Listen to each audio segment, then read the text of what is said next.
Hello, friends.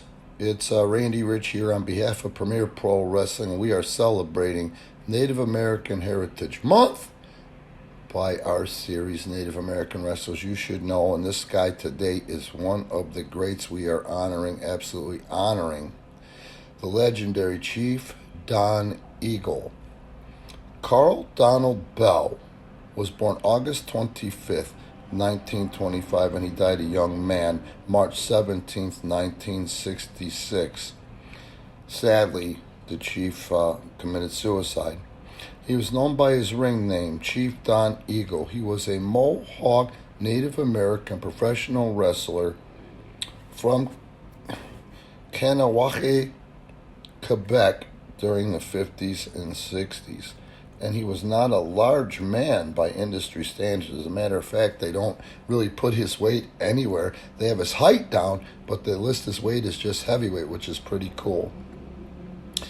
Don Eagle began his boxing career in 1945 after a brief time working in the steel and construction industry. He'd been trained solely by his father, and we will talk about him because I've heard of Chief War Eagle before. Chief Joseph War Eagle, John Bell, a former ring veteran and former junior heavyweight champion himself. Although Joe War Eagle never gained attention or as much attention as his son, which is pretty cool. I've always wanted my kids to do better than I have, and I never understood those parents that don't get it, you know?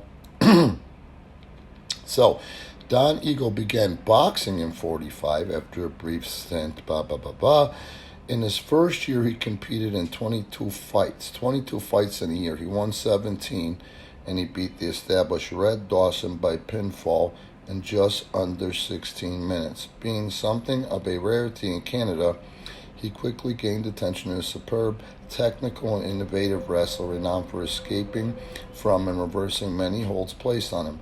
Traveling from area to area, Eagle was known as a flamboyant long Cadillac. He was known for his flamboyant long Cadillac, which housed a 20-foot canoe on top. His passion for outdoor sports, fishing, hunting, was well known among his peers. You know, and that's something. When I first met Chief Wahoo McDaniels, and we're going to talk about the Chief at some point, it was cool. I was going to a TV taping as a green wrestler for AWA up in Rochester at the Mayo Civic Center, and they had some water that ran through that would stay open. And Chief had gotten there earlier, and I got there. He was actually tying on his ice fishing jigs and had wax worms and spikes, and he was actually dabbling in fishing. So I thought that was really cool because his pickup truck, just like Chief Don Eagle, you know, when you had the opportunity, that's what you do. To this day, that's what I do, is I keep my poles in the car just in case, because you never know. He also had a nephew named Billy Two Rivers, who he trained. And in his semi-retirement, this gets pretty cool. During a 1953 match with the notorious Hans Schmidt, Eagle was thrown over the top rope and into the ringside chairs, damaging several of his spinal discs and breaking 2 ribs. My God. This left him in a full body cast, and doctors told him he would never wrestle again. But Eagle's belief, faith, and love of wrestling pulled him through this time. He recuperated. He created new moves in his mind, which he believed would make him even more technically competent than before. He took off a year in total to heal, during which time he began training a teenage Billy Two Rivers. Eagle gave Two Rivers a further year's training after he himself had returned to wrestling, occasionally tagging with the young wrestler. Billy Two Rivers made his debut in 1953. Due to continuing back problems, Eagle decided that he could take no more and decided to retire permanently in 63 at 38 years old. So he was really, you can even go down that YouTube search rabbit hole, man, and check out some of this stuff. He was doing some really cool stuff for the time, and he was such a young guy. Here's where it takes a turn for the worse, and it's very saddening to me. And this is his death, you know, which is just, I'm very connected to this because I know a lot of people that have committed suicides, and I know a lot of people that are prone to suicide. And, I can really feel this, and I wouldn't be surprised if somehow alcoholism or mental illness was tied into this. He began to fade from the public eye and lost touch with a great many friends and colleagues in wrestling. Review reported Don Eagle's death on March 17, 1966, stating that it appeared that the Native American had died from self-inflicted gunshot wound.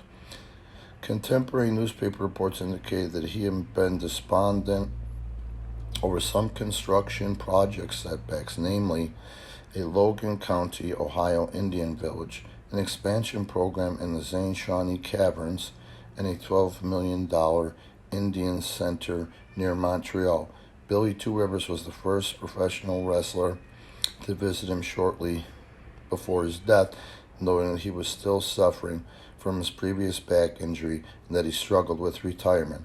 However, those close to him doubted that he took his own life to this day, so they think there was something behind it, and sadly, I hope that's not the case. Sadly, it's a tragedy either way. He died a young man. What was he, 44 years old?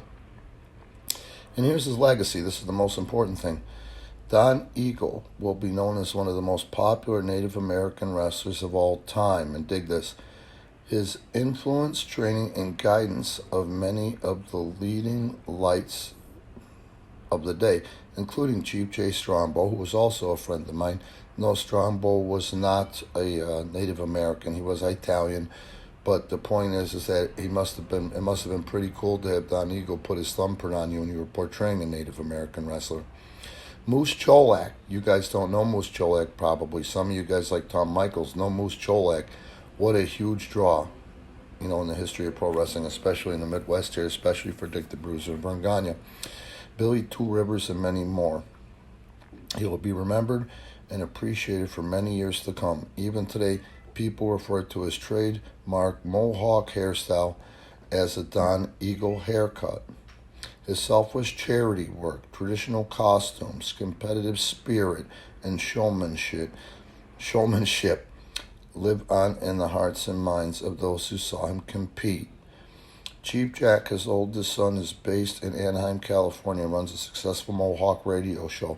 However, the relations of Chief Jack has yet to be biologically proven and stands questionable. There's always got to be some filth when the internet comes out. Don Eagle was never an Iroquoian chief, only referred to as Chief Don Eagle in the wrestling ring. And that's showbiz. To this date, the eldest legally remains John Kim Bell. His youngest is Flint Eagle, and he's a well-known stuntman who has worked in many major motion pictures over the last 20 years. So anyway, this is a man that should be honored, and I love the fact that he defied all odds by breaking his back, being in a body cast, and ending up changing the way that he wrestled, and he still had a lot to offer the wrestling industry. And if you guys, like I said all the time, would just follow and study the greats. Mike Tyson says, to be great, you must study the greats. You'll see there's roadmaps there. Ricky the Dragon Steamboat, who I'm going to consider more than an acquaintance, he hurt himself too. And he still had so much to offer after he changed the way he worked after an injury, But anyway, I hope you guys are enjoying these, because I sure as shit am. You'll see I'm going to put the Wikipedia link. No, actually, I'm going to put the link that I shared, because it's a better depiction of Chief Don Eagle in the description. You can also see how to support Premier Pro Wrestling there. Remember, this is being brought to you commercial free, so please be cool, like, and subscribe. And again, it's Native American Heritage Month, and we're going to cover just a lot of really, really outstanding Native American, I'm going to go ahead and say heroes in the wrestling industry that I know and love.